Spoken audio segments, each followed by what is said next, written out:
Nous sommes aujourd'hui le 24 juin 2018. Bienvenue dans cette émission de Fans de photos.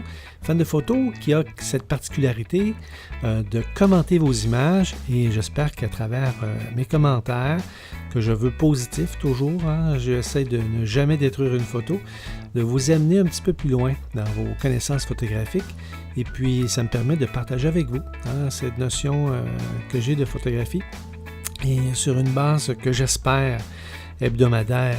Je suis Stéphane Lafrance et j'ai créé cette émission il y a 2 ans et demi, Fans de photos. Fans de photos que vous allez pouvoir retrouver sur des émissions seulement audio sur iTunes. Si vous faites par exemple une recherche sur iTunes au niveau des balados-diffusion, des podcasts qu'on appelle en anglais.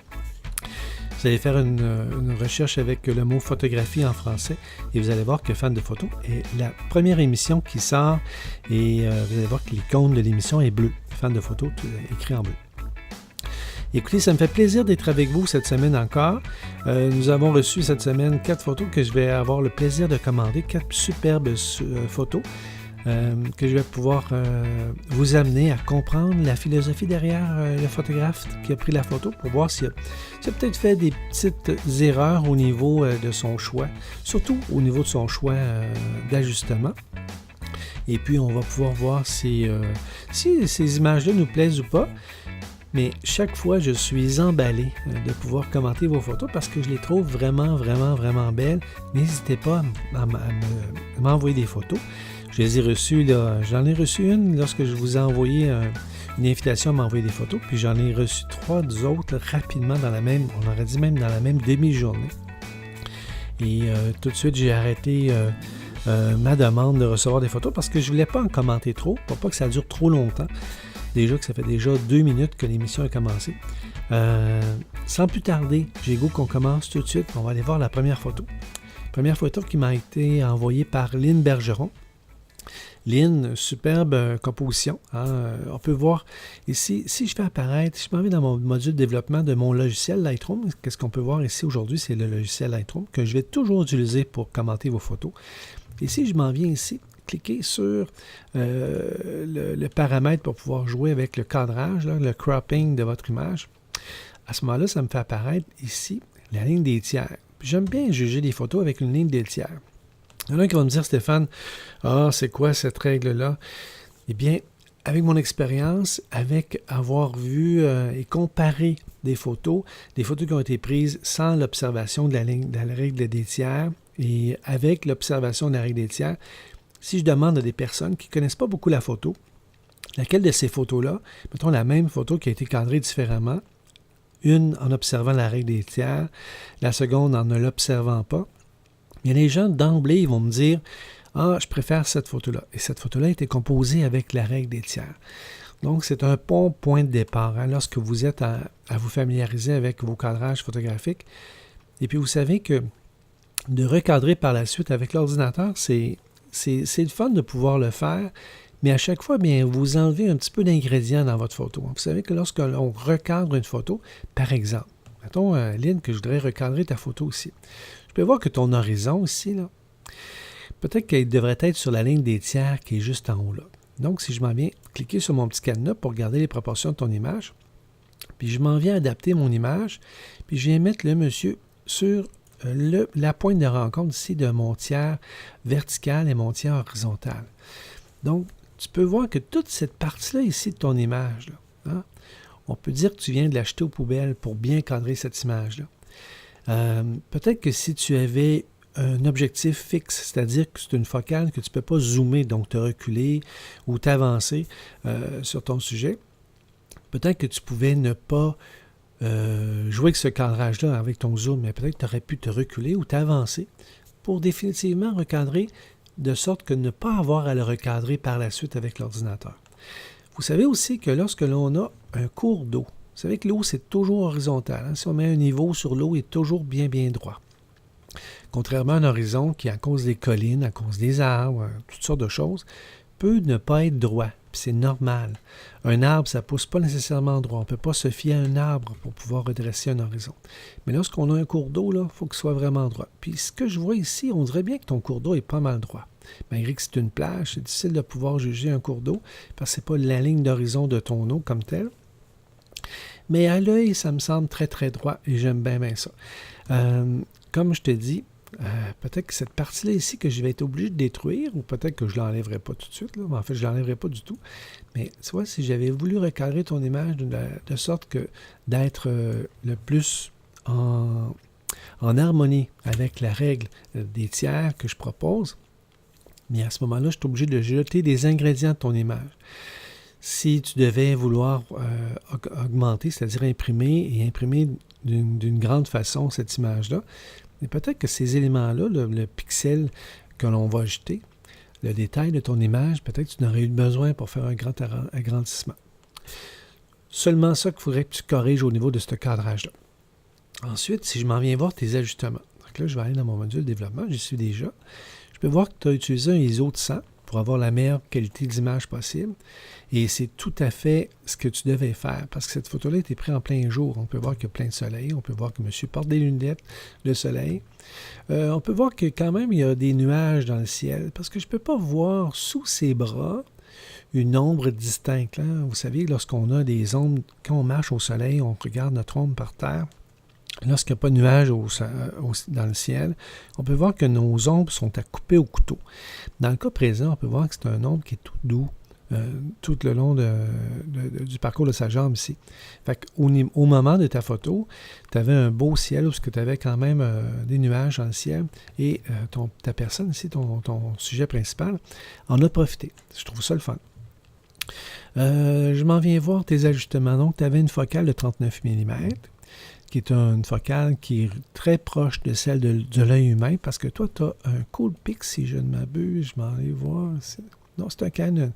Tu as un Canon Rebel SL1 qui va multiplier quand même ta focale par 1.5. Fait que tu es quand même tout proche de 50 mm. Vous savez que la focale à 50 mm, pourquoi qu'elle est très, très reconnue, très, très disponible sur le marché, c'est celle qui est le plus fabriquée sur la planète, la focale à 50 mm, parce que c'est elle qui se rapproche le plus de celle que nous, on a avec nos yeux. Quand on regarde quelque chose, bien, on pourrait dire que c'est comme si on regardait à travers un objectif de 50 mm, parce qu'il ne grossit pas, il ne rétrécit pas l'image que l'on voit. C'est pas mal représentatif de notre vision à nous. Ensuite de ça, tu as une ouverture de f10 pour une vitesse d'obturation de 1/250e. Maintenant, quand je regarde tes ajustements ici, là, j'ai l'impression que tu n'étais pas tout à fait en contrôle de ton appareil photo. Parce que ce n'est pas des ajustements qui sont poussés pour être capable de déterminer une intention comme telle. C'est comme des ajustements dans le milieu. Vous savez que sur un objectif, on a différentes valeurs d'ouverture, peut-être qui commencent à 2.8, à 1.4, 1.8. Ces différentes valeurs d'objectifs-là vont monter aussi. Au niveau de l'ouverture, vont monter à F16, F20, F22. Et je peux voir que tu as une valeur qui est comme dans le milieu, F10, comme une valeur moyenne. Tout comme ta valeur aussi de vitesse d'obturation à 1/250e, c'est une valeur qui est moyenne. Si Lynn, tu avais comme intention de figer l'eau, peut-être que tu aurais pu monter ta vitesse d'obturation un petit peu plus rapidement. Parce qu'on peut voir ici, si je zoome dans ton image, qu'on peut voir que les gouttelettes d'eau, ils sont un petit peu flous. Hein? Et pas mal flous même.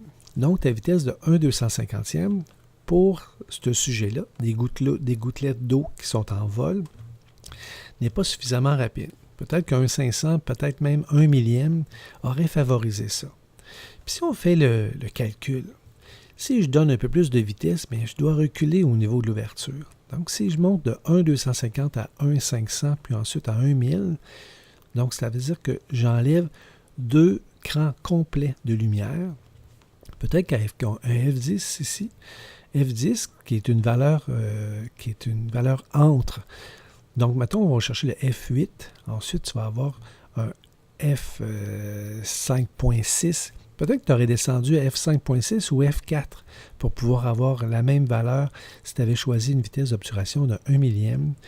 Toujours en composant un peu pareil, tu aurais eu une valeur entre F4 puis F5.6 là, pour pouvoir compenser au niveau de ton obturation qui est un peu plus rapide. À ce moment-là, on aurait eu des gouttelettes d'eau figées. On aurait eu un petit monsieur ici qui aurait été beaucoup plus net par rapport à son arrière-plan. L'arrière-plan aurait été un peu plus flou. Si tu m'aurais dit « Ah, Stéphane, moi, c'était un travail où je voulais avoir l'arrière-plan qui est très, très flou. » Eh bien, tu as une tâche qui est difficile. Pourquoi tu as une tâche qui est difficile? À ce moment-là, si tu aurais voulu avoir un arrière-plan plus net, pour avoir une grande profondeur de champ, il aurait fallu que tu montes ton ouverture à F16, voire même F20, F22, pour qu'on puisse avoir un petit peu plus de netteté que l'on a actuellement dans l'arrière-plan ici. Ce qui aurait entraîné qu'on aurait une vitesse d'obturation. Là, on va descendre, on va passer à 1,125, on va passer à 1,60e. 1,60e, même la jambe de notre monsieur ici aurait été floue. On peut voir aussi qu'il y a un petit mouvement là, dans l'eau ici. Même à cette vitesse d'obturation-là, même au niveau de la surface de l'eau, on a un petit mouvement. Peut-être un petit mouvement aussi dans le pied et dans la main que je vois là. Dans les chaussures qui bougent un petit peu. Contrairement à son visage qui est un petit peu plus net, son chandail est un peu plus net. Donc, ton choix d'ajustement, Lynn, si j'avais un conseil à te donner, il faut que tu partes avec une intention. Si ton intention, c'est de figer ton image pour avoir les gouttelettes d'eau un peu plus rapides, un peu plus figées, à ce moment-là, on va aller chercher une vitesse d'obturation qui va être un peu plus rapide, voire 1 millième. Et on a la chance avec nos boîtiers photo électroniques comme ça, de pouvoir voir l'image qui va être rendue une fois qu'on va avoir appuyé sur notre déclencheur et de valider la netteté de tes gouttelettes. Mais c'est un avantage que l'on a par rapport à nous à l'époque lorsqu'on était en mode argentique avec une pellicule. Il fallait s'imaginer qu'un 250, un 500, voire un millième va saisir le mouvement que je lui présente pour la photographie. Au niveau de ton traitement, je trouve le fun. Le fait qu'on peut savoir les détails dans ton ciel. Je trouve que ton exposition, elle est vraiment bonne. Je ne sais pas si tu as fait une correction d'exposition parce que je suis allé voir tes métadonnées puis rapidement, je ne les vois pas ici, ta correction d'exposition. Tu vois, ici, dans la distorsion de l'exposition, j'aurais une valeur ici. Mais puisque je n'ai pas de mode de contrôle de ton exposition, ici, je ne peux pas voir si tu étais en mode automatique ou si tu étais en mode priorité quelque chose. Ou mode programme, par exemple. Ceci dit, très belle photo. Et Lynn, ça fait 2 fois que tu participes de 2 semaines de fil et je t'invite à continuer à le faire, toujours en améliorant ta technique. Donc, si je te peux te recommander, sors peut-être de ton mode automatique, va en mode priorité, ouverture ou priorité vitesse et va chercher des valeurs qui sont un petit peu plus consistantes en fonction de ton intention photographique. Saisir, par exemple, les gouttelettes ou avoir beaucoup plus de netteté en profondeur de champ, puisque le fait de travailler pendant le jour, prendre une photo pendant le jour, tu peux te permettre d'avoir une valeur d'ouverture qui est un chiffre très grand qui va te donner une valeur d'ouverture très petite de ton objectif. Ton traitement noir et blanc, c'est toujours par goût. Hein? Ton traitement noir et blanc, il manque peut-être de contraste, un petit peu de rien. Contraste, c'est ça ici. Hein? Peut-être qu'il manque un petit peu de contraste. J'en rajoute un petit peu de contraste ici. Ça nous permet de pouvoir mettre un petit peu plus de netteté dans les contours. Vois-tu ici, mettons que je reviens dans le contraste que tu avais. Regarde le contour de la vague ici. Là. Ce petit contour-là ici. On peut voir le dessin de la vague. Si je le contraste un petit peu plus, on peut voir que le contraste, il va venir s'attaquer là où le pâle et le foncé vont se rencontrer. Il y a comme une ligne imaginaire ici entre le pâle puis le foncé. Et le contraste va venir accentuer ces endroits-là. Somme toute, une belle image. L'orientation de ton monsieur, de l'avoir placé à droite, bravo, parce qu'on peut voir dans quel endroit il lance son eau. On ne voit pas si, par exemple, si je recadrais là, cette photo-là comme ça ici, avec mon monsieur, il faut que je cadre un petit peu plus, parce que j'en ai pas beaucoup là. Mettons que ta photo a été comme ça. D'avoir cet espace-là ici qui aurait été supérieur à cet espace-là, ça n'aurait pas été fonctionnel pour cette image-là. Mais la manière que tu l'as cadré, c'est formidable. Tu as mis ton monsieur à droite, que je suis en train de jouer avec ton orientation. Comme ça. Je la remets comme elle était. Voilà. Merci Lynn d'avoir partagé. J'apprécie beaucoup. Deuxième photo, on va aller voir ce que l'on a. Photo envoyée par mon ami Carl Tremblay de Compton. Carl a été... je pense que c'est les Faucheurs de Marguerite. Là. C'est une espèce de de rendez-vous pour les amateurs d'aviation. Il y a plusieurs avions qui viennent à l'aéroport situé entre Sherbrooke et East Angus. C'est l'aéroport de Sherbrooke.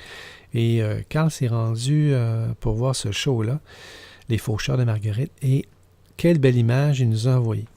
Et tout de suite, on va aller voir dans le panneau bibliothèque ici. Je vais aller voir son mode de fonctionnement.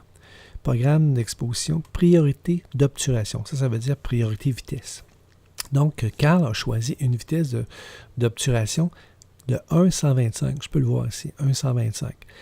Pour pouvoir quoi? Qu'est-ce qu'on observe ici? On observe qu'il y a un beau flou. C'est un beau flou de traînée. Carl, lorsque l'avion est passé au-dessus de la piste comme ça, a suivi l'avion à l'intérieur de son viseur jusqu'au moment du déclenchement. Par le fait même, la vitesse d'obturation de 1,125 a figé l'avion, parce que vous savez qu'un avion, physiquement, c'est très, très rigide. Hein? Les ailes ne bougent pas, les roues ne bougent pas, toute l'armature ici du train d'atterrissage ne bouge pas. La seule chose qui bouge sur l'avion, c'est l'hélice. Et à 1,125e de seconde, l'hélice, elle ne bouge. C'est pas suffisamment rapide comme vitesse d'obturation pour pouvoir prendre la photo, pour saisir les palmes de l'hélice. Je ne sais pas si c'est une hélice à 2 ou 3 ou 4 palmes. Je ne suis pas un chef en aviation du tout.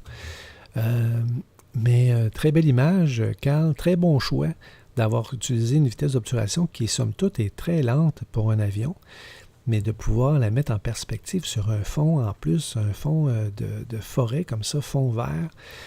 Ton avion se remarque très facilement. Très belle photo, très beau cadrage. Il y a un petit travail qu'on va regarder ensemble au niveau du cadrage, là. Mais tes choix au niveau... On va retourner dans le module développement. Tu as choisi une ISO de 100. Donc, on peut faire quand même... on peut voir qu'il y a beaucoup de détails, pas beaucoup de bruit. C'est une très, très belle image, là. Franchement, très, très intéressante. Donc, lorsque tu as choisi ta vitesse de 1,125, ton obturation, c'est fait. Avec une ouverture de F9 pour une 200 mm. Tu as choisi ton super téléobjectif 70-200 que tu utilisais à 200 mm. Et je suis certain que tu apprécies cet objectif-là. C'est une merveille au niveau des objectifs chez Canon. Bravo. Cadrage maintenant.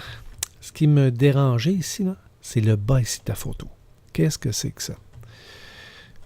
Je pense que si tu avais cadré un petit peu plus serré, mon ami, toujours avec mon petit cadenas ici pour garder les proportions de ta photo. Oups, je suis en train de jouer avec l'angle.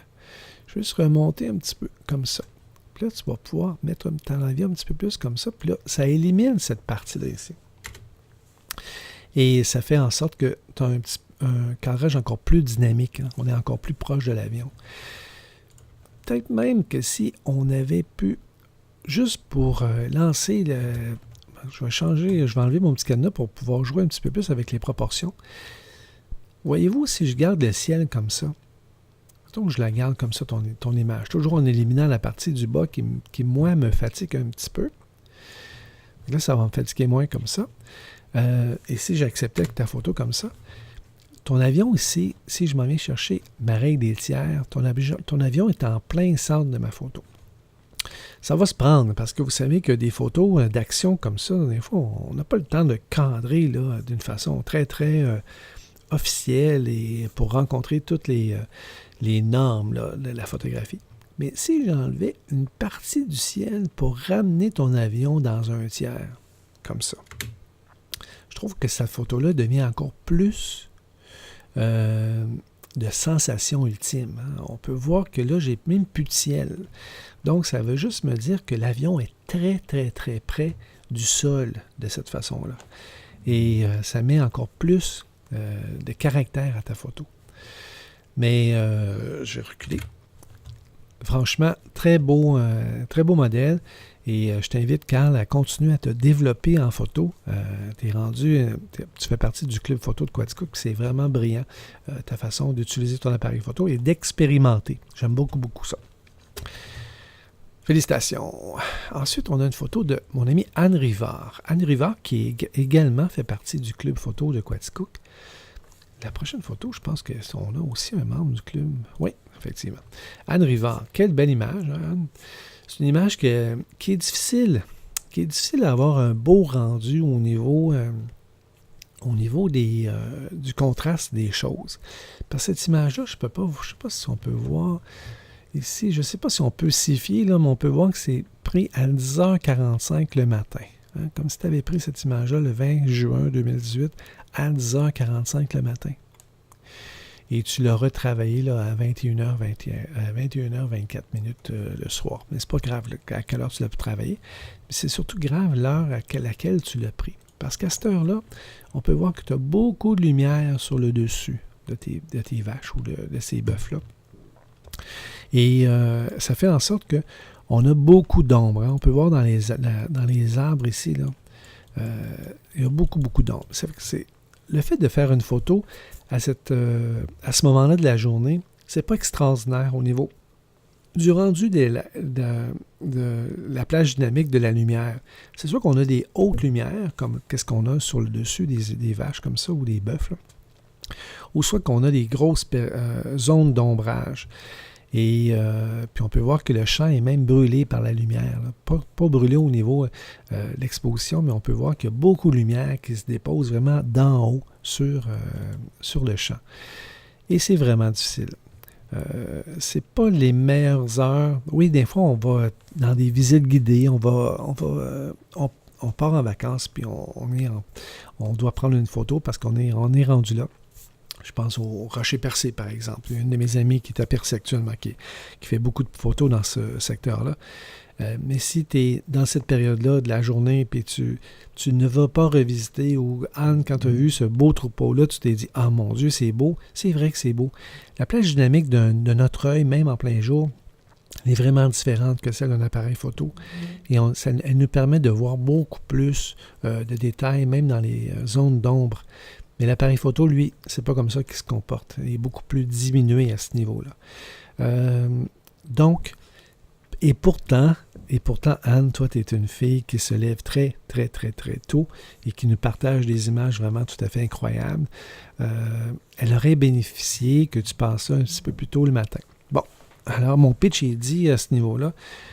Somme toute, c'est une très belle image. Regardez bien. Je vais aller chercher mon petit cadrage ici. Mon cadrage, ma règle des tiers. Regardez le troupeau à quel endroit il est. En plein sur une ligne des tiers horizontale ici. Vraiment fabuleux. Regardez la ligne d'horizon à quel endroit elle est. En plein sur l'autre ligne d'horizon ici. Au niveau du cadrage, là, je n'ai rien à dire. Vraiment, vraiment super. Donc, je vais sortir de là. Est-ce que mes hautes lumières ici sont brûlées? Je suis certain, moi, Anne, si tu regardais tout autour de toi à ce moment-là, on aurait eu la même qualité de bleu dans le ciel. Pourquoi? Parce que le soleil est vraiment au-dessus de toi. Hein? Parce qu'on peut voir qu'il est vraiment au-dessus des bœufs ici. Fait que tu aurais eu ce petit palote-là là, partout. Peut-être qu'avec ton logiciel Lightroom, tu peux partir ici puis aller chercher cet outil-là qui s'appelle, comment vas-tu savoir un nom? Stéphane, ne bouge pas là. Le filtre gradué. Je sais pas, je savais pas comment il s'appelait, mais là je le sais. Alors je m'en vais chercher le filtre gradué. Puis avant de m'en servir, je vais aller dans Exposition. Et je vais descendre mon filtre gradué comme ça. Puis je vais jouer avec l'exposition. Je n'ai enlevé vraiment trop, là. Mais tu vois, d'enlever un petit peu d'exposition dans le ciel, comme ça me permet de pouvoir voir un peu plus de nuages qui n'étaient pas là. On ne pouvait pas les voir beaucoup, là, avant que je fasse cette correction-là. Après, tu peux descendre ça ici, juste au niveau de la chaîne de montagne qui est là-bas, là, comme ça. Ça nous permet de voir un peu plus ton ciel. Je vais le fermer. Déjà là, j'ai un peu plus de détails dans le ciel, puis je trouve ça le fun. Le conseil que je pourrais te dire, si tu devais encore une fois prendre des photos dans une période de la journée où tu as beaucoup de soleil, beaucoup d'ensoleillement, donc pas beaucoup de nuages dans le ciel, peut-être que tu devrais sous-exposer de un cran toutes tes photos. Donc tu pars tout de suite avec, je ne sais pas si tu as choisi, on va aller voir. Je ne sais pas si j'ai accès à cette information-là. Le programme d'exposition normal. Je n'ai pas accès à cette information-là, puis je vois que tu n'as aucune correction d'exposition. On va parler de tes ajustements très bientôt. Mais peut-être qu'on aurait pu avoir, par exemple, on va aller voir tout de suite les ajustements. On ne perdra pas de temps que ça. ISO 400. ISO 400 en plein jour, Et il fallait que tu le veuilles d'avoir un ISO 400. Je ne peux pas justifier un ISO 400. Je vais aller voir ton ouverture. F18. Ah! Anne voulait avoir une grande profondeur de champ. F18, là, on est rendu dans les paramètres là, très loin, hein, dans le sens que je peux vraiment voir c'était quoi son intention. C'était d'avoir une grande profondeur de champ à cause de son F18. F18, il ne faut pas se tromper que ce n'est pas l'avion qu'on a vu tantôt, le Carl, c'est vraiment l'ouverture de cette photo-là lorsqu'elle a décidé de prendre cette photo-là. Et on a une vitesse d'obturation de 1/800e. C'est tout petit, hein? On ne peut pas voir beaucoup, 1/800e. 1/800, Anne. Regarde bien. Si je regarde ta recette ici, ISO 400, c'est très haut pour la quantité de lumière que tu avais ici aujourd'hui. Mais mettons qu'on le garde, ton ISO 400. Parce qu'on sait qu'avec nos appareils photo aujourd'hui, la technologie, elle est là. On est capable de monter à ISO 800 sans avoir trop de détérioration au niveau du bruit dans notre image. Donc, 400, c'est quand même intéressant. Mais un 400 en plein jour, c'est là que c'est difficile un petit peu. Surtout en plein jour, parce que tu as beaucoup de lumière. Ça aurait été le fun que tu puisses descendre un brin. Donc, tu aurais gagné en qualité d'image. Parce que quand même, si on est à 100 puis à 400, si on vient qu'à jouer avec justement voyez-vous, tantôt, là, je vais vouloir jouer ici là, pour pouvoir augmenter la lumière que j'ai ici.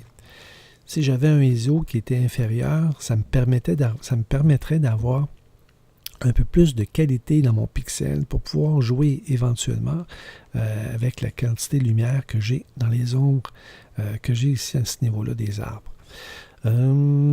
Donc, si j'avais un ISO de 100, je serais plus en Cadillac.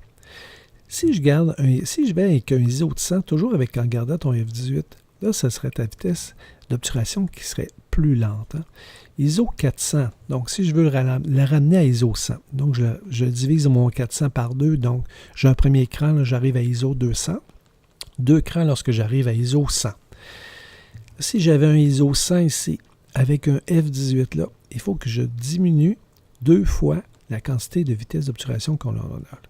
Donc ici, 1/800. Si je le divise par 2, ça va tomber à 1/400e. Si je le divise encore par 2, je vais tomber à 1/200e. Si je regarde ton sujet ici, une vitesse d'obturation de 1/200e a été bien suffisante. Parce qu'un bœuf qui est en train de brouter comme ça, à moins qu'on est en plein printemps et ils viennent tout juste de sortir pour la première fois dans le champ, ils sont assez calmes, sont assez relax.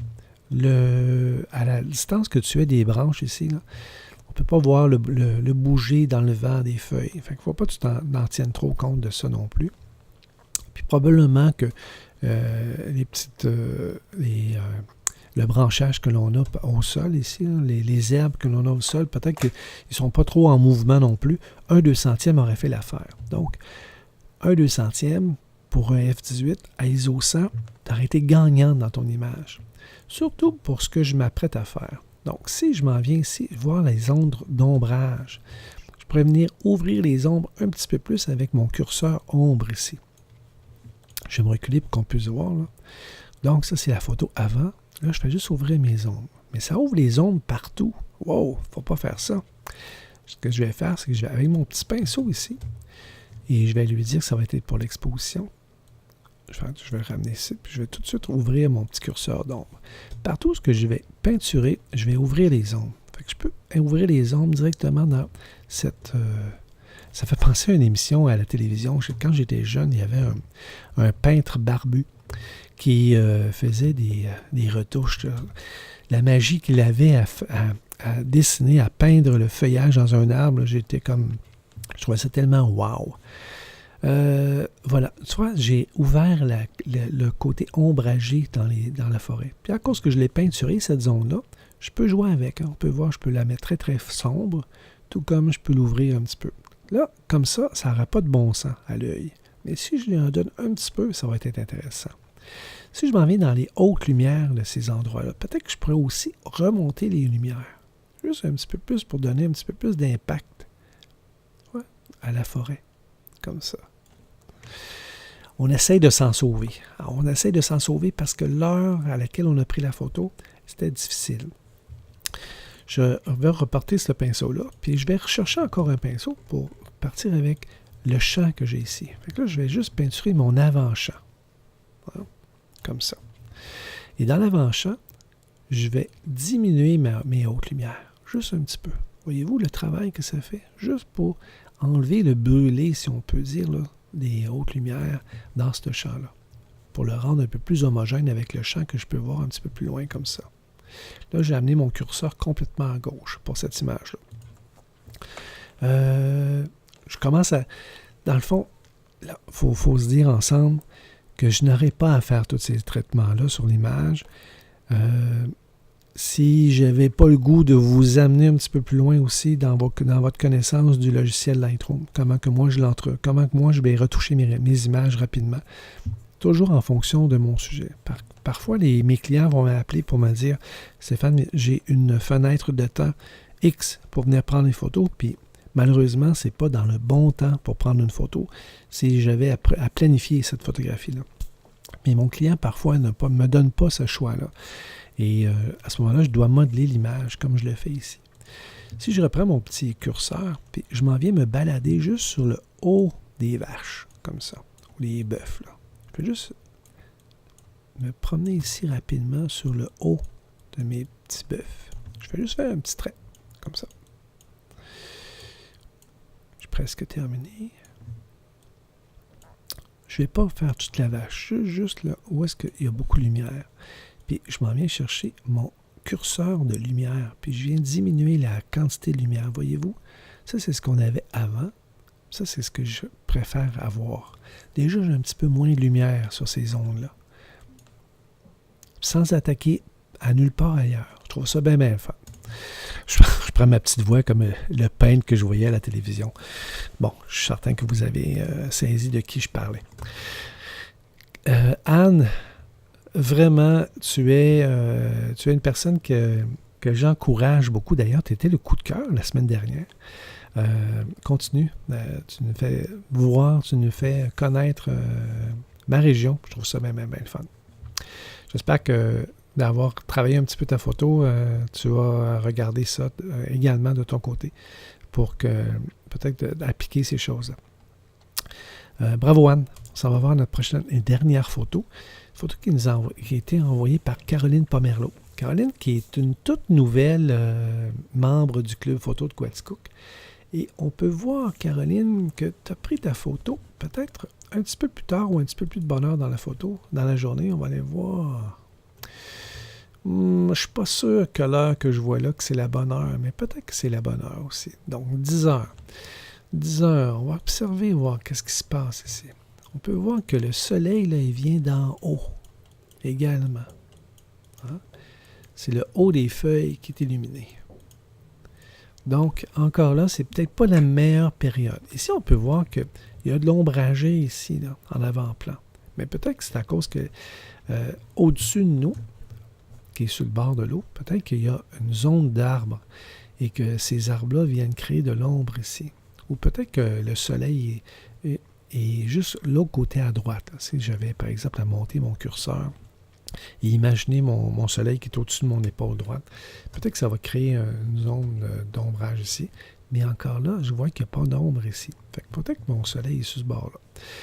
Toujours est-il qu'on a un petit peu de brûlé sur les feuilles ici, ma chère Caroline. On peut voir que c'est très illuminé. Hein? À ton œil, ça ne devait pas être illuminé comme ça, ces feuilles-là. Même chose, j'ai le goût de partir puis d'aller chercher mon petit, comment on l'appelle encore, mon fil gradué. Voilà, c'est ça, fil gradué. Puis je vais le descendre dans cette zone-là, qui est une zone un petit peu plus illuminée dans ta photo. Et là, je vais descendre ce curseur-là, puis je vais prendre le curseur des hautes lumières, puis je vais le descendre un peu. Vois-tu, on est parti d'ici, parce que c'est très lumineux. Puis je descends. Ici, là, j'ai descendu la quantité de lumière que j'avais dans cette partie-là, ici. Je pourrais même aller attaquer l'exposition comme telle. Regarde bien. Tu vois? On est rendu qu'une exposition beaucoup plus homogène. J'ai moins de parties haute lumière qui sont distrayantes dans mon image. Ah, la règle des tiers. Je vais aller chercher, voir mon petit cadre ici. J'ai une première ligne des tiers qui est juste ici. Je n'ai pas nécessairement de sujet qui est juste vis-à-vis là, puis c'est pas grave. C'est bien que je vais fermer ce panneau-là. Il me fatigue un peu. J'ai pas vraiment de sujet qui est tout juste ici. Mais si je m'en viens voir ma seconde ligne des tiers ici, j'ai un horizon qui est pas mal vis-à-vis. Puis je trouve ça le fun. D'ailleurs, ta photo, là, elle est vraiment très droite. Hein? Ton horizon est vraiment très droit.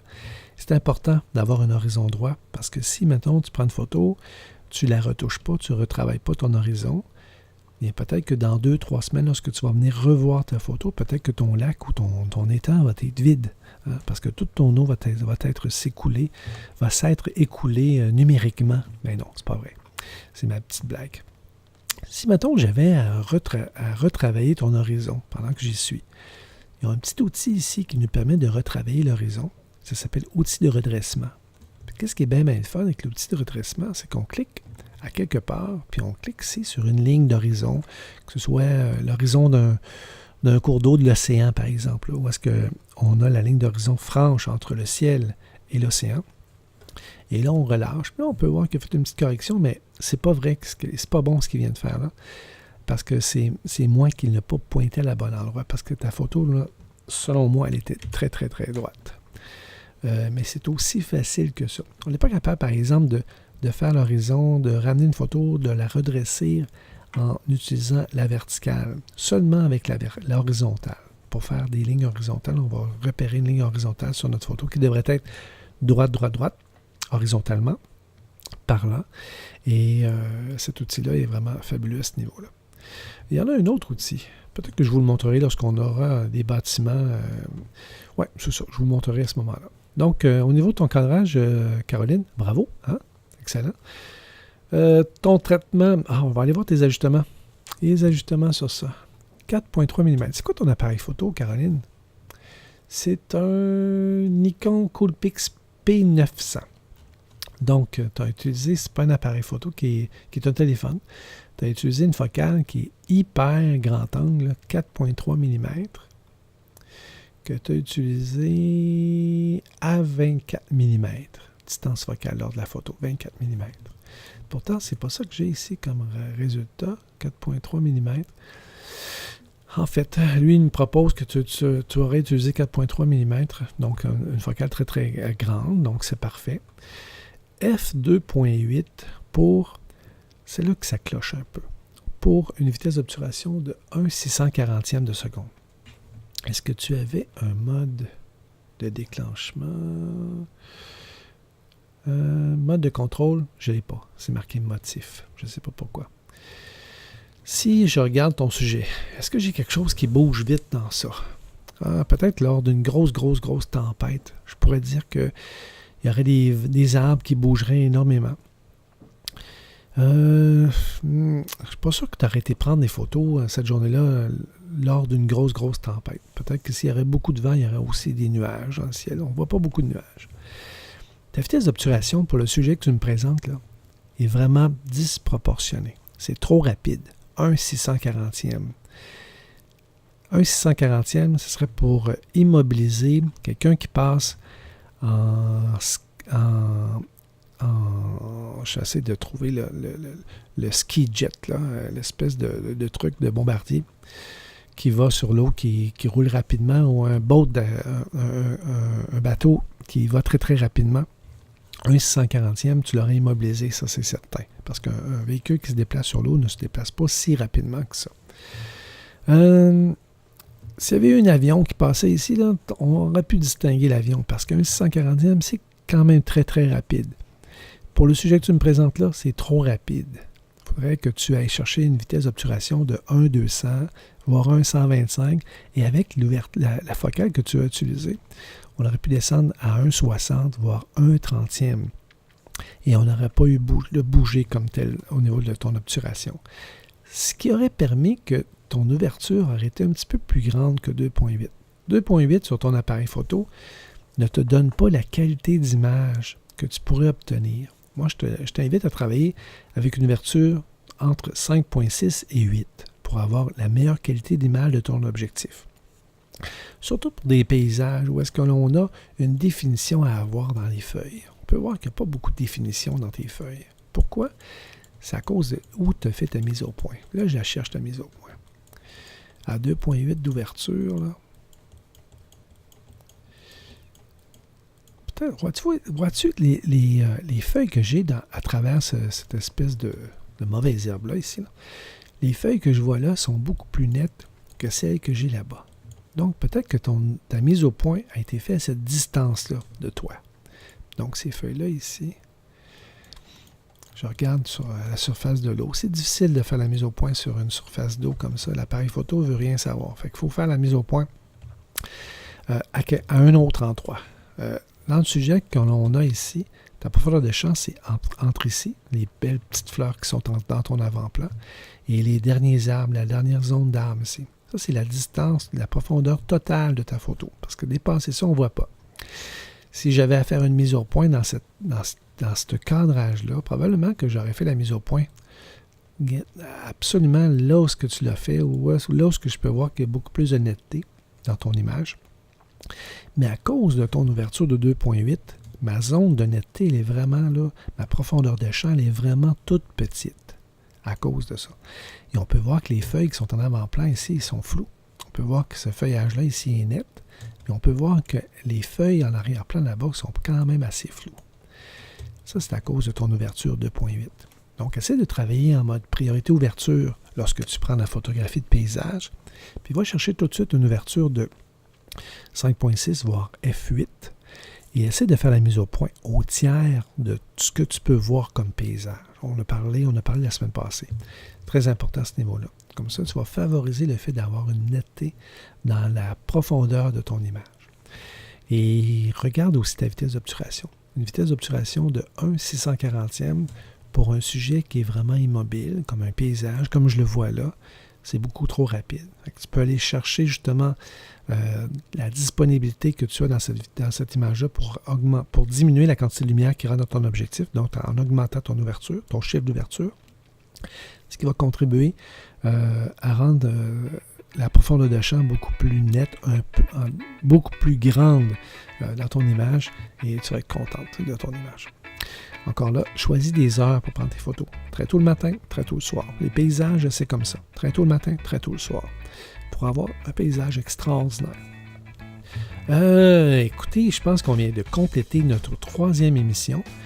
Je vous invite, si vous avez le goût que je commande vos photos pour vous faire découvrir les rudiments de la photographie à travers mes commentaires, je vous invite à me faire parvenir vos photos à l'adresse suivante, fandephoto@milimic.com, et je vous l'écris même à l'écran tout juste là. Et ça va me faire plaisir de vous retrouver la semaine prochaine pour une 4e émission déjà de Fans de photos vous commande. Ça m'a fait plaisir d'être avec vous. Et maintenant, on a fait une émission un petit peu plus écourtée. On a une émission quand même de 43 minutes. Et j'adore ça, vous savoir là. Et je vous invite à la semaine prochaine. Sur ce, je vous souhaite de belles photos et passez une super belle semaine.